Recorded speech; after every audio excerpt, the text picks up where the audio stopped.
Gloria al Señor. Primera de Reyes, capítulo 18, verso 20, lo vamos a leer al verso 21. En el nombre del Señor, Padre, Hijo, Espíritu Santo, reconociendo que su nombre es Jesús. Y dice la palabra: entonces Acab convocó a todos los hijos de Israel y reunió a los profetas en el monte Carmelo. Y acercándose Elías a todo el pueblo, dijo: ¿hasta cuándo claudicaréis vosotros entre dos pensamientos? Si Jehová es Dios, seguidle, y si Baal, ir en pos de él. Y el pueblo no respondió palabra. La Escritura nos muestra que hay un solo Dios, pero además nos muestra cómo las tinieblas, en su inmunda sabiduría, estratégicamente ha creado dioses, pero dioses con D minúscula, que no tienen ni siquiera la dignidad para escribir con la letra mayúscula el nombre de dioses ajenos. Pero con esos dioses han desviado de la luz a multitudes. Y ese ataque no es nuevo. Elías fue testigo del engaño de las tinieblas al pueblo de Israel con ese ídolo, con ese demonio llamado Baal. Hay nuevos dioses modernos. Uno de ellos es Mamón, que Dios lo reprenda.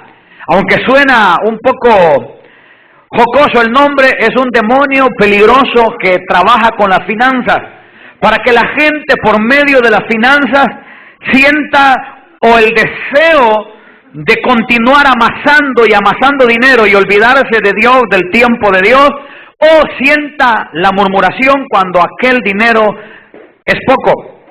Es la estrategia financiera de un demonio de las tinieblas que se llama Mamón, pero desde tiempos antiguos ya se ve que había un ataque con ídolos. Y en la versión del lenguaje sencillo, este pasaje que usted y yo leímos, lo dice de esta forma, preste la atención. Elías se acercó al pueblo y le preguntó: ¿por cuánto tiempo van a estar cambiando de Dios? Tienen que decidirse por el Dios de Israel o por Baal. Y si Baal es el verdadero Dios, oiga bien, pero con D pequeña, síganlo a él. Y dice: el pueblo no contestó nada. Las tinieblas saben que el hombre es de mente dividida, que es dudoso, inestable, infiel. Por esa condición del ser humano, el enemigo sigue empleando aún en este tiempo sus mismas artimañas. Y si usted ve el pueblo de Israel, el que había visto las manifestaciones del poder de Dios, cae en ese estado de una mente dividida. Usted y yo tenemos que tener cuidado de no caer en esa mentalidad dividida, porque el hombre de mente dividida es inestable en todos sus caminos. El hombre que es así, aún dice la Biblia, que es como las ondas del mar, que es llevado de aquí para allá. Una doctrina lo fascina hoy, otra lo fascina mañana, y no pone sus pies sobre la roca, que es Cristo y su sagrada palabra. Entonces usted puede ver cómo desde tiempos antiguos hay un ataque tremendo para que la mente del hombre se divida. Y los ataques del diablo no son nuevos. Lo que pasa es que el hombre siempre tropieza con la misma piedra. Entonces los ataques que el enemigo utiliza siempre son los mismos. La Biblia dice que nosotros no ignoramos las artimañas del diablo. Eso significa que estamos sabidos cómo opera. Pero la gente aún así sigue cayendo en los mismos errores. ¡Qué tremendo eso! Cuando lleguemos al cielo y cuando veamos que mucha gente que pensamos que tendría que estar allá no está, nos vamos a llevar una gran sorpresa. Pero oiga bien, la raíz de eso es la mente dividida que el hombre no deja. El hombre tiene que tener una sola decisión. Pero en algún momento leí que la túnica o un manto que andaba Cristo era de un solo tirón, no era de dos piezas. Creo que la túnica era algo que el Señor mostraba en su manera de vestir, que Él era de un solo tiro, de una sola pieza, no tenía división. De hecho, él mismo habló de no remendar con cosas viejas algo nuevo. El asunto es que el Señor sabía del riesgo de tener una mente dividida. El hombre de mente dividida o la mujer de mente dividida son aquellos que cualquiera les calienta la oreja en la calle y caen fácilmente, porque tienen una mentalidad dividida. No están con una visión clara de lo que quieren en su familia, de lo que quieren en su vida y dónde quieren permanecer los siguientes años. Están todavía entre dos pensamientos. Eso pasa. Esa artimaña del diablo es usada para dividir el corazón del hombre para con Dios y los ídolos, y para dividir el corazón del hombre para con su esposa y la que no es su esposa, y también es usado para con las mujeres con los hombres. Esto es tremendo. El enemigo sigue dividiendo la mente del hombre. Pero usted y yo hoy quiero que aprendamos cómo hay un llamado de parte del Señor a hacer de un solo tiro en nuestra manera de vivir. No podemos ser fluctuantes. Una de las características del hombre que no ha madurado es que fluctúa demasiado. Es que tiene cambios. Es que no se mantiene firme. Te voy a decir algo. He sido alguien que determinó servir a Cristo. Dios trabaja con aquellos hombres y mujeres que son de un solo ánimo, que no están pensando en servir a Cristo hoy y que después están pensando en servir a Mamón. Dios trabaja con gente que le ama, con gente determinante. Los éxitos que usted y yo estamos acostumbrados a oír de hombres de Dios, y aún muchos éxitos Dios nos ha dado a nosotros en este ministerio, tienen un fundamento de estabilidad dada por el Espíritu Santo, un fundamento de perseverancia, un fundamento de una sola visión en Dios. En 1 Tesalonicenses capítulo 2 verso 4, acompáñenme porque vamos a ver aquí también cómo se habla acerca de esto, cómo el corazón puede ser de alguna manera probado por el Señor. 1 Tesalonicenses capítulo 2 verso 4 dice: sino que según fuimos aprobados por Dios para que se nos confiase el Evangelio, así hablamos, no como para agradar a los hombres, sino a Dios que prueba nuestros corazones. Mientras meditaba en esto, Dios me permitía ver cómo hay abusos en los púlpitos hoy en día, de tal manera que por querer agradar un auditorio se llegan a hacer irreverentes payasadas. Predicaciones que no agradan a Dios, sí a la audiencia. Gente que está queriendo agradar a los hombres antes que a Dios. Gente que, oiga bien, por querer congraciarse con su audiencia, terminan diciendo cosas que irreverencian la misma presencia de Dios. Y eso es peligroso, porque Dios nos pedirá cuentas un día. Usted sabe de que muchas veces nos hemos reído aquí en medio de los mensajes. No somos solamente serios, pero siempre vamos con el cuidado de no decir cosas que ofendan la presencia de Dios, porque hay algunos que se han olvidado que su oficio es pastor, no payasos, y empiezan a hacer cosas que no agrada a Dios. Empiezan a decir cosas de la Biblia con doble sentido. Comienzan a agarrar aún cosas de los dones del Espíritu Santo para que un público se ría. Y les puede salir caro un tiempo de quizá menos de un minuto de risa de la gente. Porque Dios nos juzgará, nos pedirá cuentas. Pero un ministro puede ser de mente dividida y estar queriendo agradar a Dios, pero agradar también a un pueblo. Estar queriendo servir a Dios, pero también agradar a los hombres de una manera pecaminosa. Le voy a contar algo. En los eventos juveniles, la carne a mí me pide que hasta me cante mi pequeño rap ahí con los jóvenes. Y que empiecen los jóvenes ahí, y los jóvenes se van a la carne. Pero le voy a decir algo. Hago cosas danzando con los jóvenes. Juego con ellos. Los animo. Pero trato de guardar la reverencia, de no empezar a hacer cosas ahí solo porque empiecen ellos a emocionarse. Lo que hago, lo hago dentro del marco del temor de Dios. Pero hay gente que está dividida entre agradar a Dios y agradar a los hombres. Y esto es lo que hoy Dios nos está trayendo en su palabra en esta bendita noche. Es peligroso jugar con un mensaje de Dios, y aquí podemos ver que aún los ministros pueden caer en una mente dividida.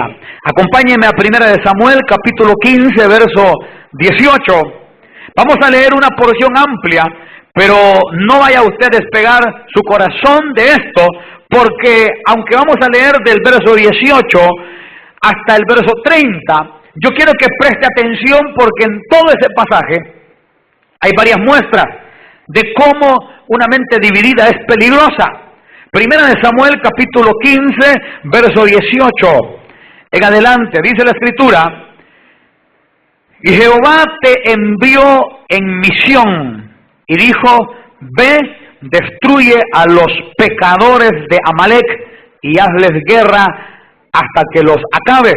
Está hablándole Samuel al rey Saúl, pero le dice: ¿por qué pues no has oído la voz de Jehová, sino que vuelto al botín has hecho lo malo ante los ojos de Jehová? El botín era algo material, era como la ganancia de aquella guerra, pero él puso la mente parte en Dios y parte en el botín. Pero sigue diciendo el verso 20, y Saúl respondió a Samuel: antes bien he obedecido la voz de Jehová y fui a la misión que Jehová me envió, y he traído a Agag, rey de Amalec, y he destruido a los amalecitas. Mas el pueblo tomó del botín ovejas y vacas, las primicias del anatema, para ofrecer sacrificios a Jehová en Gilgal. Vea qué tremendo. Si usted no leyó tan rápido, usted puede ver que dice más: el pueblo tomó del botín ovejas y vacas, las primicias del anatema, para ofrecer sacrificios a Jehová tu Dios en Gilgal. No dijo mi Dios. Vea cómo se dividió el corazón de este hombre. Un hombre que Dios lo mudó. La Biblia dice que creo que fue una vuelta la que dio Saúl y ya estaba mudado en otro hombre, preparado por Dios para ser rey. Pero de pronto ocurre que se divide su corazón, y aquí dice: para ofrecer sacrificios a Jehová tu Dios. Le dice al profeta, no dice a Jehová nuestro Dios. Verso 22. Y Samuel dijo: se complace Jehová tanto en los holocaustos y víctimas como en que se obedezca a las palabras de Jehová. Ciertamente el obedecer es mejor que los sacrificios, y el prestar atención que la grosura de los carneros. Porque como pecado de adivinación es la rebelión, y como ídolos e idolatría la obstinación. Por cuanto tú desechaste la palabra de Jehová, Él también te ha desechado. Vea qué terrible. Él también te ha desechado para que no seas rey. Entonces Saúl dijo a Samuel: yo he pecado, pues he quebrantado el mandamiento de Jehová y tus palabras, porque temía al pueblo y consentí a la voz de ellos. Yo tengo aquí con un color fluorescente donde dice: porque temí al pueblo y consentí a la voz de ellos. ¿Por qué? Porque ahí está manifestándose que hay un corazón dividido.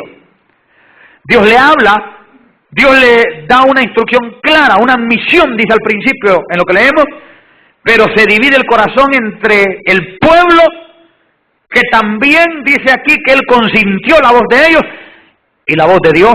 Vea cómo estaba dividido. Sigue diciendo: perdona pues ahora mi pecado. Póngale atención a lo siguiente: y vuelve conmigo para que adore a Jehová.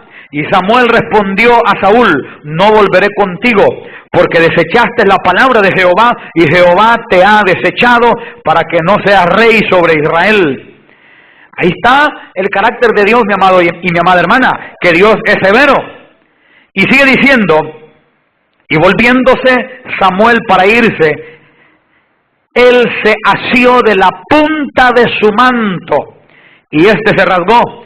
Entonces Samuel le dijo: Jehová ha rasgado hoy de ti el reino de Israel y lo ha dado a un prójimo tuyo mejor que tú. Además, el que es la gloria de Israel no mentirá ni se arrepentirá, porque no es hombre para que se arrepienta. Oiga bien, qué tremendo, mi amado. Ahí Dios mismo muestra que el hombre es el que tiene esa postura de arrepentirse de sus planes. Y aquí dice: además, el que es la gloria de Israel no mentirá ni se arrepentirá, porque no es hombre para que se arrepienta. Y él dijo: yo he pecado, pero te ruego que me honres delante de los ancianos de mi pueblo y delante de Israel, y vuelvas conmigo para que adore a Jehová tu Dios. Ya no miraba a Jehová como su Dios, le menospreció amando más al pueblo que a Dios. Y por la gracia de Dios, si hay algo que yo aprendí en los primeros años de ministerio, es a no amar a la gente más que a Dios. Cuando empezaba a servir a Cristo y un miembro de la iglesia se iba, yo sufría tanto que caía en amargura. Pero llegó un momento que Dios me dio madurez. Eso pasó quizá el tercer o cuarto año en el Evangelio del Señor, ya como pastor. Pero oiga esto, me di cuenta que hay mucha gente que tiene una mente dividida, que quizá están un tiempo con uno y al poco tiempo llaman pastor a otro. Y tal vez, hermano, hay gente que Dios no le ha dado esa instrucción, pero lo hacen porque tienen su mente dividida, su corazón dividido. Mientras que cuando alguien está con una sola visión, sabe de que este asunto no es como el trabajo, que hoy estoy en la maquila, después estoy en el restaurante y después voy a estar metido en otro negocio. En este asunto no se puede andar uno con rodeos, uno tiene que preguntarle al Señor. No podemos nosotros ser inestables. No puede ser que una semana se congrega en todas las reuniones que hay, la siguiente semana ya usted bajó su nivel. No puede ser así. Nosotros tenemos que tener una sola decisión de buscar de Dios en todo tiempo. Hay soldados que solo son soldados de verano, que cuando el clima se pone fresco no se congregan, están divididos, solo sirven a Dios mientras el clima es de acuerdo a su propia voluntad y no conforme al plan de Dios. Creo que hasta para prueba del hombre es eso, que hayan estaciones donde el clima se mueve, a ver si nosotros estamos movidos según la carne, según las sensaciones del cuerpo o según la convicción del alma. Porque el cuerpo cuando hace frío quiere quedarse arropado, ¿verdad? Quiere quedarse viendo televisión con una tacita de chocolate con leche, qué rico, ¿ah? Con unas rosquillas, ¿verdad? Y alguno ya se le hizo agua a la boca. Pero le voy a decir algo, cuando es el tiempo de venir a buscar de Dios, no podemos permitir una mente dividida. Tenemos que ser gente firme. Y aquí podemos ver cómo Saúl fue un hombre de corazón dividido. Porque aquí se declara en el verso 30, yo veo este verso 30 como una vergüenza para este rey. Porque dice que él reconoce y él declara: yo he pecado, pero te ruego que me honres delante de los ancianos de mi pueblo y delante de Israel. Le interesaba más eso. Y vuelvas conmigo para que adore a Jehová tu Dios. Esta es la caída de un rey por tener un corazón dividido. Y recordemos que las Escrituras declaran que somos de un reino.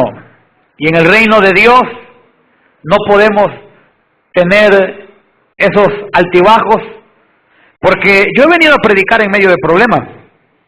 Yo he venido a predicar teniendo abundancia en el banco y en mi bolsa, y he venido a predicar teniendo escasez. He venido a predicar en todo tiempo. El apóstol Pablo, cuando él dice aquellas palabras que muchos las usan pero no las viven: todo lo puedo en Cristo que me fortalece, él le viene hablando de la abundancia y de la escasez. Viene hablando de la adversidad y de la tranquilidad. Y dice: todo lo puedo en Cristo que me fortalece. Esa es la mente del cristiano. La mente de alguien que no importa lo que ocurra aquí en esta tierra, que no dependemos del papel moneda, no dependemos del clima, no dependemos del estado de ánimo del pastor, porque el que es un miembro de una iglesia del cuerpo de Cristo no va a depender ni del estado de ánimo del pastor. Mi pastor, yo le sufrí un par de cosas y déjame decirle que no me importa porque yo no estoy en el evangelio por el que fue mi pastor, sino por el Espíritu Santo de Dios que me redimió, que Él sí es de un solo tiro. ¿Cuántos dicen amén? No ponga la mirada en el ser humano, no la ponga en el ser humano. Hay que mantenerse estable, no por el pastor, por la pastora, por el hermano, por la hermana. Manténgase firme por la palabra que es estable. Porque hay algunos que cuando miran que el pastor se desanima, también ellos se desaniman. Qué delicado es eso. No puede ser así. Hay pastores que se han ido al mundo y las ovejitas se han quedado abandonadas. Yo conozco varios hermanos con grandes talentos en la alabanza, pero son inestables. Y el asunto es que cuando uno habla con los pastores, a ellos les daría pena escuchar lo que los pastores dicen. Cuando uno escucha cómo expresan la inestabilidad, cómo expresan que no son ni de aquí ni de allá, sino que andan en una iglesia, en otra iglesia, y andan por emociones, no por convicciones. Nosotros tenemos que ser gente de una sola talla. ¿Cuántos dicen amén? Jesús dijo a sus discípulos, si alguno quiere venir en pos de mí, niéguese a sí mismo y tome su cruz y sígame. Esto me habla de no tener reservas personales, porque hay quienes están divididos entre su yo y Dios. Tienen el complejo del yo-yo, pero Jesús, Él dice que hay que negarse a sí mismo, tomar la cruz y seguirle. O sea, de que también una vida se puede dividir entre sus anhelos personales y Dios mismo. Hay gente que dice, no, es que yo no siento perdonar. Eso no es de sentir, eso es de saber que es voluntad de Dios y se perdona. Gloria a Dios. No podemos decir no a la voluntad de Dios por una comodidad nuestra. Si por comodidad mía, ya tiempo yo me hubiera ido de aquí donde estamos. Si aquí veo yo que la gente es bien inestable. Si toda la gente que debería de estar acá, porque estuvieron bajo la sombra de este púlpito y recibieron palabra de Dios acá, estuvieran, no sería suficiente este templo. Pero la gente es inestable. Es importante mantenernos firmes. Es importante ser de un solo ánimo. Estoy refiriéndome a tener una conducta en Dios donde aún el enemigo sabe que somos determinantes. Yo he venido diciendo, y lo digo con convicción y por la fuerza del Espíritu Santo, que allá en las tinieblas a mí me conocerán. ¿Sabe cómo me conocen? Como un hombre que si más líos me provocan, más me agarro de Dios. Yo no soy de los que sale corriendo al primer problemita, hermano, al mundo. Meteme en la cantina, que Dios reprenda al diablo. Que voy a salir a buscar mujeres porque tal vez la mía no me trató como yo quería. Eso yo no soy de esos. La Biblia dice, mas nosotros no somos de los que retroceden, sino de los que tienen fe para preservación del alma. Pero hay muchos que con un poquito se van. Esto es delicado. Dios quiere gente estable, gente que es de una sola decisión. Dice la Biblia que el que pone sus manos en el arado y mira para atrás no es apto para el reino de Dios. El que tomó el arado del servicio a Dios y dejó de confiar en el Señor y empezó a ver nuevamente al mundo como si fuese ahí donde está la fuente de su provisión y no en Dios, déjeme decirle que esa persona no es compatible con los proyectos divinos. No es compatible. Dios quiere gente estable. Hay mucha gente que se acostumbró a entrar y salir de las iglesias. Hay mucha gente que se acostumbró a estar hablando locuras en la calle y poder venir a decir aquí, amén, gloria a Dios, aleluya. Se acostumbraron. a un estilo de vida doble. Yo conocí a un hombre, ministro de alabanza en una iglesia, conocido como el pastor de jóvenes de la iglesia. Muy buenos amigos. Cuando yo lo volví a ver, porque en la infancia lo conocí en la escuela, y cuando lo veo nuevamente en Cristo me alegré mucho, porque creí que iba a surgir una amistad muy linda. Porque digo yo, su hermana fue compañera mía en la escuela, hasta un hermano de él, compañero de Liliana en la escuela, y yo lo conocía, nos conocíamos, y digo ya, ahora él es cristiano. El asunto es que empiezo a ver que era un hombre de doble vida, de doble vida. Hablaba aquí muy bonito en las cosas de Dios, pero allá con los amigos sacaba él otra manera de hablar, y algunas veces no se escondía ni de mí. Entonces llegó un momento donde me escribió, se fue para Estados Unidos, y me escribió y me empezó con tonteras. Y cuando me está hablando cosas incoherentes, lo último que le escribí fue esto: cuando maduré, búscame. No volví nuevamente a contactarle. ¿Por qué? Porque la gente en realidad se acostumbró a tener división, a tener doble ánimo. Aún dice la Biblia que Dios aborrece el divorcio. ¿Por qué? Es una división. Dice la Biblia que al hombre que cause división, después de una o dos amonestaciones, enseña la Escritura que hay que desecharle. ¿Por qué? Porque Dios no permite una mente dividida. ¿Por qué? Porque hay gente que aún llega a los ministerios con esos propósitos, con eso. Y una de las cosas por las cuales yo creo que mucha gente aquí no ha permanecido es porque algo que ha visto en mí es carácter. Si algo que han visto en este servidor, que aunque sea quizá más joven que muchos de los que han venido, es carácter. Cuando yo veo algo que no anda bien, hermano, puede ser quien sea, pero si se salen de la palabra, se lo voy a decir.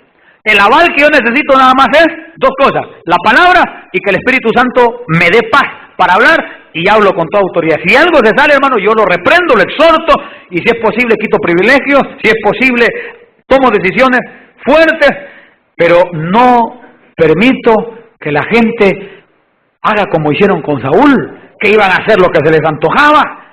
¿Cómo es eso? Lo que se hace es lo que dice la palabra. Me dice una vez un pastor en una reunión, bueno, fue una pregunta general la que él hizo: ¿qué gobierno tienen ustedes en sus iglesias?, dijo. Yo no sé qué tenía pensado ese pastor decir, pero a lo que yo dije, por la gracia de Dios, hubo silencio en la reunión. Yo dije teocrático, gobierno teocrático. Gobierno teocrático no es el gobierno democrático que el pueblo elige y pues se hace lo que la mayoría dice, no es así. El gobierno teocrático es teo, es Dios. Y el tema de crático viene ahí de la democracia, ¿verdad? Que es una demostración de la voluntad. Pero le voy a decir algo: no es así como se gobierna una iglesia. No es ni de acuerdo a mi voluntad, sino que es de acuerdo a la voluntad del Señor. Una iglesia se gobierna teocráticamente. ¿Qué dice Dios? ¿Qué dice la Biblia? ¿Cuál es el propósito? ¿Cuál es el diseño divino? No vamos a estar inventando, como hicieron allá en Brasil, creo que fue, que abrieron una cristoteca. Si hasta una ofensa al Señor es ese nombre. ¿Sabe por qué? Porque Cristo es ungido, y van a combinar el nombre de Cristo en una división donde la mitad es mundo y la otra mitad es de la luz. Es un problema en que se han metido. Usted y yo tenemos que ser estables. ¿Cuántos años tengo yo de estar casado? Soy un hombre estable en el matrimonio. ¿Cuántos años tengo de estar en la misma iglesia? Un hombre estable en el ministerio. ¿Cuántos años llevo ya en el proyecto Visión Juvenil? Un hombre estable también ahí. Y eso es un buen testimonio. Es un buen testimonio delante de Dios y de los hombres. Entonces, tenemos que buscar el plan de Dios, el diseño de Dios. Pero hay gente de que están con una mujer hoy y después con otra, y quieren servir a Cristo. Aquí en esta iglesia, hace años, un hombre, oiga esto,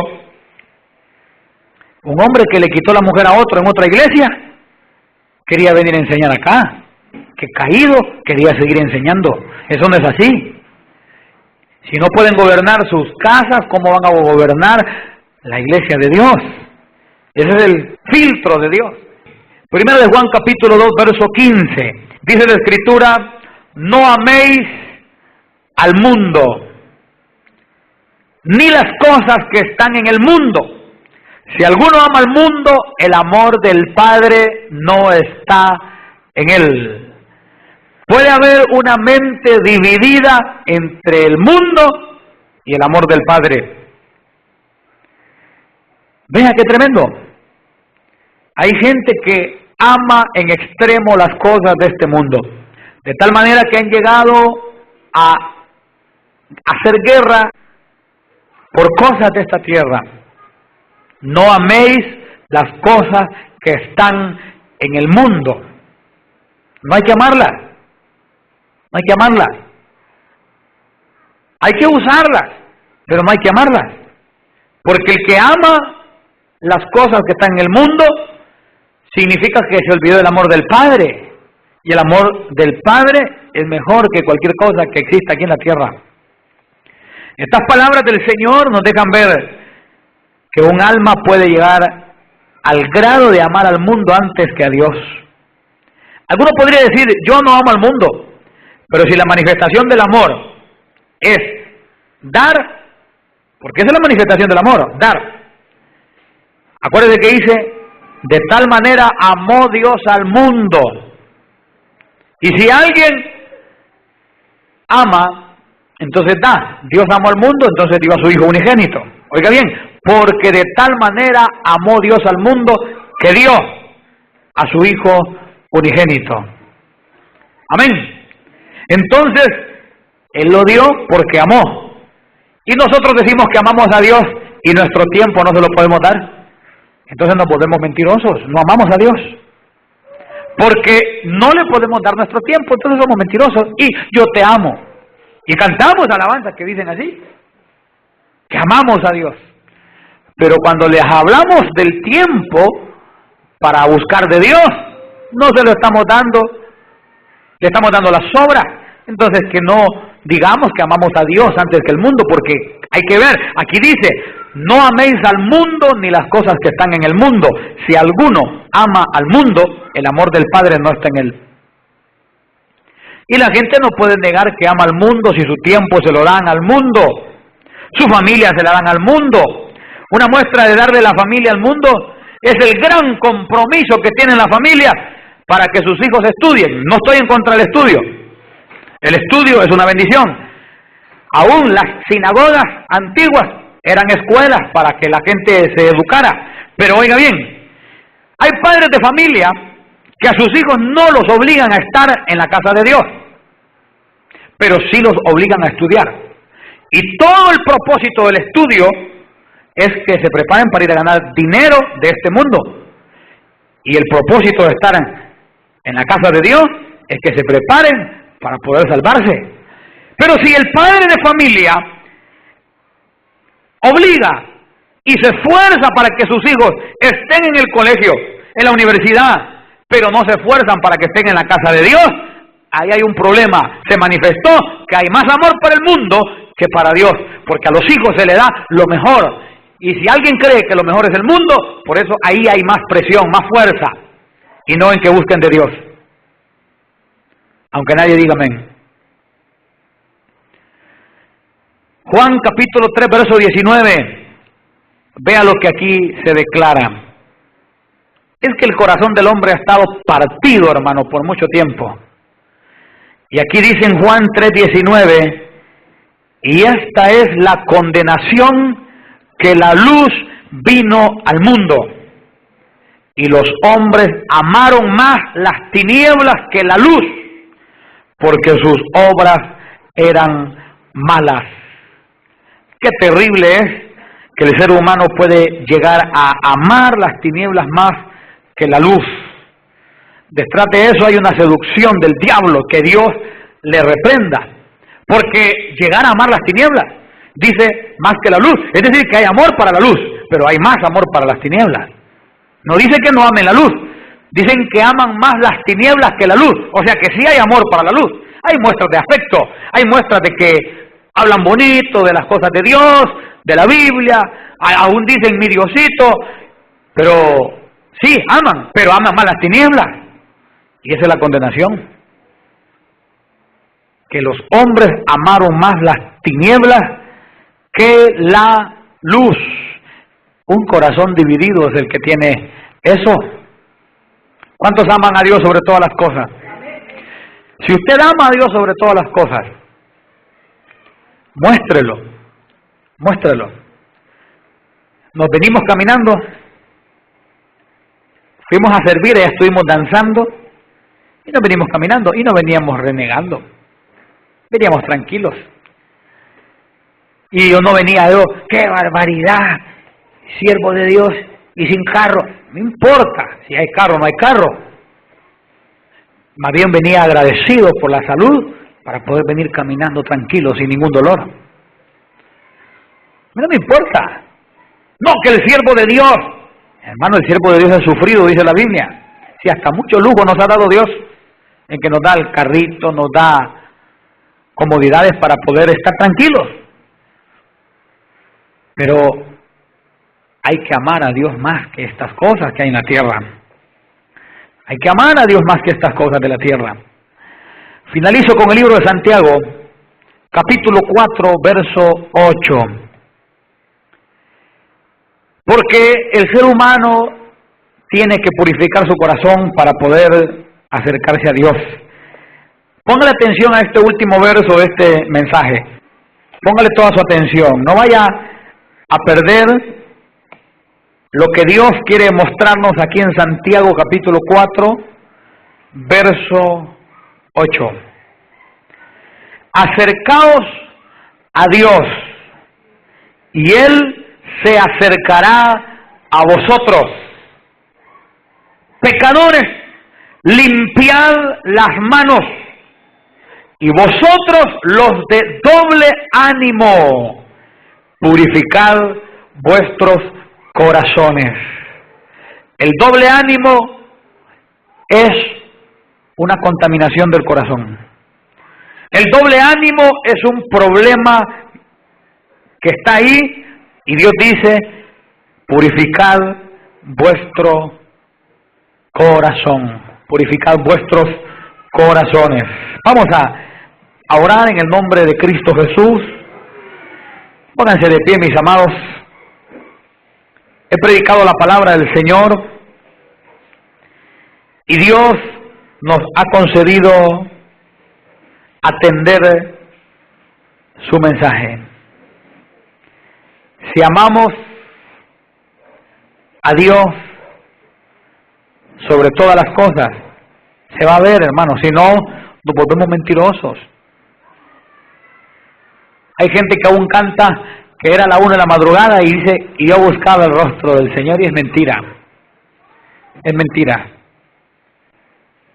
Vamos a adorar al Señor con este canto que dice que Dios ha sido bueno. Amén.